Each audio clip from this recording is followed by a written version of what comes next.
अध्याय 34 शर्भेश्वर वृत्तांत। आम्ही दोघांनी काही दिवस प्रवास करून दुसरे गाव गाठले।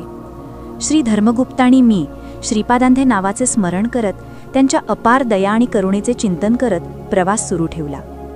वाटेत कोणी ना कोणी आम्हाला आदरातिथ्य देत असे। काही ठिकाणी आम्ही बैलगाडीतून तर काही ठिकाणी घोडागाडीतून प्रवास केला। काही ठिकाणी आम्ही पायीच प्रवास केला। आम्ही कसाही प्रवास केला तरी किंवा वाटेत कोणाचेही आदरातिथ्य स्वीकारले तरी आम्ही ते सर्व अप्रत्यक्षपणे पाहणाऱ्या श्रीपाद श्रीवल्लभांच्या लीलेचाच एक भाग मानत होतो। आम्ही ज्या गावात पोहोचलो तिथे एक विचित्र गोष्ट घडत होती। एका ब्राह्मणाच्या घरातील सर्व सामान रस्त्यावर फेकले जात होते। त्याची पत्नी आणि मुलेही घराबाहेरच होती। त्या ब्राह्मणाने एका सावकाराकडून काही रक्कम कर्ज म्हणून घेतली होती। तो कर्ज फेडू शकला नाही। एके दिवशी सावकाराने त्या ब्राह्मणाला अडवून उभा राहा म्हणून दरडावले। तो थांबला। एका कोळशाने त्याच्या भोवती एक रेघ ओढण्यात आली। ब्राह्मणाला ती रेघ ओलांडून येण्यास मनाई होती। किती दिवसात कर्ज फेडशील ते जाणवे हातात घेऊन सांग, असे सावकाराने दरडावले। 2 पंधरवड्यात कर्ज फेडेन, असे ब्राह्मण म्हणाला। ठरल्याप्रमाणे पैशांची सोय न झाल्यामुळे तो आपला शब्द पाळू शकला नाही। मुदत संपल्यानंतर आम्ही घर ताब्यात घेऊ असे सावकाराने आधीच स्पष्टपणे सांगितले होते आणि सांगितल्याप्रमाणे तो हा धुमाकूळ घालत होता। ब्राह्मण आणि त्याची पत्नी मुले हतबल झाली होती। गावातील सर्व लोक गंमत पाहत होते, पण कोणीही पुढे येऊन सावकाराला समजावून आणखी थोडी मुदत देण्यास सांगण्याचे धाडस करत नव्हते।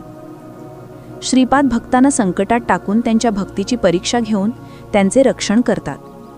त्या ब्राह्मणाची दयनीय अवस्था पाहून श्री धर्मगुप्तांचे मन रमले। त्यांना मदत करण्याची इच्छा होती, पण त्यांच्याकडे सध्या पैसे नव्हते। मी तर स्वतःच निर्धन होतो।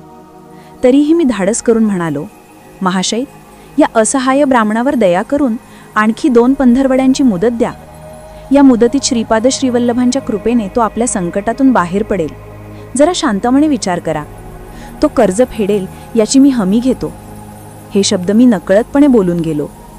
त्यावर तो सावकार म्हणाला, ठीक आहे, मी तुझ्या शब्दांवर विश्वास ठेवतो। 2 पंधरवड्यांची मुदत देतो, पण जोपर्यंत कर्जाची पूर्ण परतफेड होत नाही तोपर्यंत तुम्ही दोघे प्रवासीही इथून हलू नका। जर कर्ज फेडले नाही तर या ब्राह्मणाचे घर तर मी ताब्यात घेईनच, पण माझ्याकडून निरर्थक मुदत वाढवून घेतल्याबद्दल तुम्हा दोघांनाही भरसभेत खेचून नेईन। तेव्हा न्यायाधीशाने दिलेल्या शिक्षेस तुम्ही दोघेही पात्र असाल।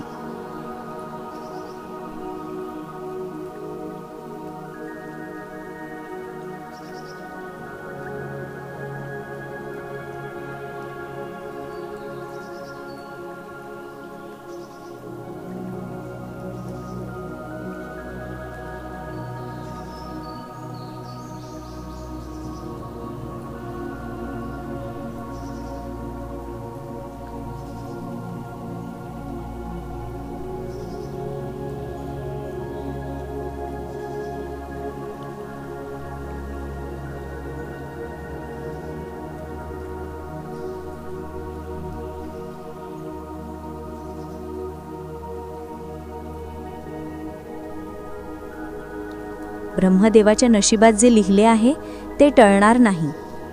त्या ब्राह्मणाच्या घरात धान्याचा कणही नव्हता। तो निर्धन होता। त्याला आणि त्याच्या कुटुंबाला उपाशी राहावे लागणार होते। त्यांच्यासोबत आम्ही दोघेही अतिथी होतो। आम्हालाही उपाशी राहावं लागणार होते। श्रीपादांच्या कृपेने डोक्यावर छप्पर मिळाले एवढेच पुरेसे आहे असे मी मानले। भुकेल्या वेळी, थकलेल्या वेळी, सावकार त्रास देत असताना, काय करावे आणि काय करू नये हे न समजणाऱ्या गोंधळाच्या परिस्थितीत आणि इतर बिकट परिस्थितीत श्रीपाद श्रीवल्लभ हेच एकमेव आधार आहेत असे मला वाटले। आम्ही स्नानसंध्या आटोपून घेतली। श्रीपाद श्रीवल्लभांच्या नामस्मरणाशिवाय दुसरा कोणताही मार्ग नाही असे समजून आम्ही त्यांच्या नामस्मरणाला सुरुवात केली। त्या गरीब ब्राह्मणाच्या घरी देवासमोर दिवा लावण्यासाठी तेल, वात वगैरे सामानही नव्हते। श्रीपाद राजम शरणम प्रपद्ये हा मंत्र आम्ही म्हणू लागलो आणि घरातील सर्वजण आमच्या मागे म्हणू लागले। गल्लीतील मुले, वृद्ध स्त्रिया जमा झाल्या। त्याही श्रीपादांचे हे नामस्मरण भक्तिभावाने करू लागल्या। इतक्यात त्या ब्राह्मणाच्या घरी काही शेतकरी आले। मी ब्राह्मणाचे कर्ज फेडण्याची हमी घेतली आहे। मी कोणत्या तरी महापुरुषाचा शिष्य आहे आणि म्हणूनच माझ्या दैवी शक्तीने ब्राह्मणाचे कर्ज फेडण्यास तयार झालो आहे। जर माझ्यात खरोखर दैवी शक्ती नसती तर मी एवढी मोठी हमी दिली नसती. आणि मी एक महान ज्योतिषी आहे अशी गावात चर्चा सुरू झाली. त्या गावातील शेतकऱ्यांना पैज लावण्याचा खूप नाद होता. तो ब्राह्मण कर्ज फेडू शकेल यावर काही जण, तर फेडू शकणार नाही यावर काही जण पैजा लावू लागले. अरे रे, दुर्दैवा, सुखी जीवाला मी दुःखात लोटले होते. तोंडाला येईल त्याचे अशक्य वचन देऊन मी अडचणीत सापडलो होतो. ब्राह्मणाचे कर्ज फेडू शकलो नाही तर मला भर सभेत खेचले जाईल. माझ्यासोबत धर्मगुप्तही संकटात सापडतील. याशिवाय माझ्या पोकळ वचनावर अवलंबून राहून काही लोक पैजा लावत होते. अखेर जुगारी लोकांच्या पैजांनाही माझे पोकळ वचन कारणीभूत ठरत होते. दिव्य विनोद करणारे आणि क्षणोक्षणी लीला करणारे श्रीपादांचे दिव्य श्रीचरण हेच एकमेव आधार आहेत, ह्यावर मी विश्वास ठेवला होता. सत्यम विधातुम निजभृत्य भाषितम असे नारद महर्षींनी महाविष्णूंना म्हटलेले शब्द मला आठवले. नारायणाचे भक्त आणि सेवक जे बोलतात त्याकडे नारायण लक्ष देतात आणि त्यांचे शब्द सत्य करण्याची जबाबदारी नारायणावरच असते असे मी मानले. त्या गावात शरभेश्वर शास्त्री नावाचे एक पंडित होते. ते मोठे मंत्रशास्त्रवेत्ते होते. ते कोणत्या तरी प्रेतात्म्याच्या कृपेने भूत, भविष्य आणि वर्तमान काळ अचूक सांगत असत. काही पैज लावणारे लोक शरभेश्वरांकडे गेले आणि त्यांना सर्व हकीकत सांगितली. त्यांनी त्या प्रेतात्म्याला शरण जाऊन विचारले. त्या प्रेतात्म्याने सांगितले की ब्राह्मण कर्ज फेडू शकणार नाही. यामुळे पैजांना आणखी जोर चढला. गावातील पैज लावणाऱ्या शेतकऱ्यांनी शेकडो वराहांच्या म्हणजे सोन्याची नाणी पैजा लावण्यास सुरुवात केली. शरभेश्वर शास्त्री मोठे की शंकर शास्त्री मोठे हे या पैजेत ठरेल, या उत्साहाने लोक पैजा लावत होते. हे श्रीपाद प्रभो, अखेर तुम्ही मला जुगारी लोकांमध्ये उभे केलेत. भरसभेत खेचले जाण्यास तयार केलेत. खोट्या आशा दाखवून त्या बिचाऱ्या ब्राह्मणाला आणखी दुःखात टाकण्याचा विचार केलात. धर्मस्वरूप असलेल्या धर्मगुप्तांनाही संकटात टाकण्याचा विचार केलात. या दिव्य विनोदाचा गर्भितार्थ काय आहे हे मला कळत नाही. मी अल्पशिक्षित असून माझ्यात कोणतीही आध्यात्मिक शक्ती नाही. ज्योतिष्यासारख्या महान विद्या मला अवगत नाहीत. मी जप, तप, योगाभ्यास किंवा कठोर नियमनिष्ठेचे पालन करणारा नाही.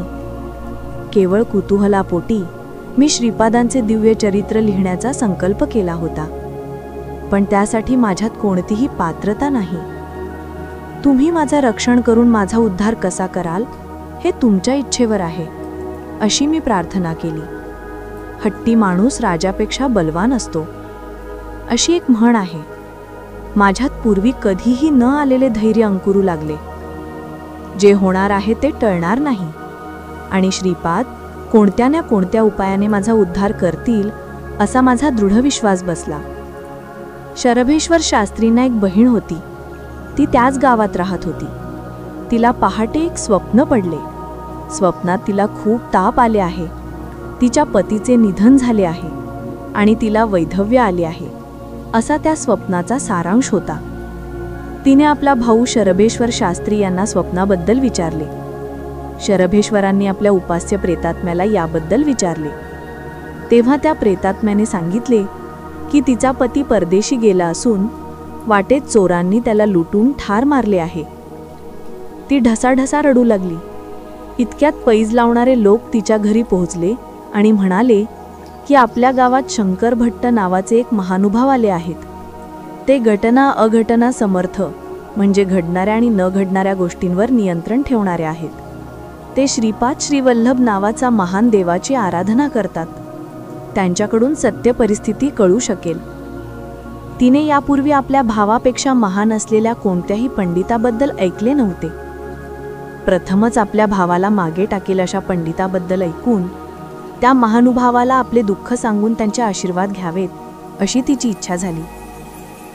तिला आम्ही राहत होतो त्या घरी आणण्यात आले. दादा, माझं सौभाग्य वाचवा, अशी तिने मला दीनपणे प्रार्थना केली. माझे हृदय पिळवटून निघाले. श्रीपादांकडून विवाहप्रसंगी पंचदेव पहाड येथील शेतकऱ्याला मिळालेले मंत्राक्षता माझ्याकडे काही होत्या.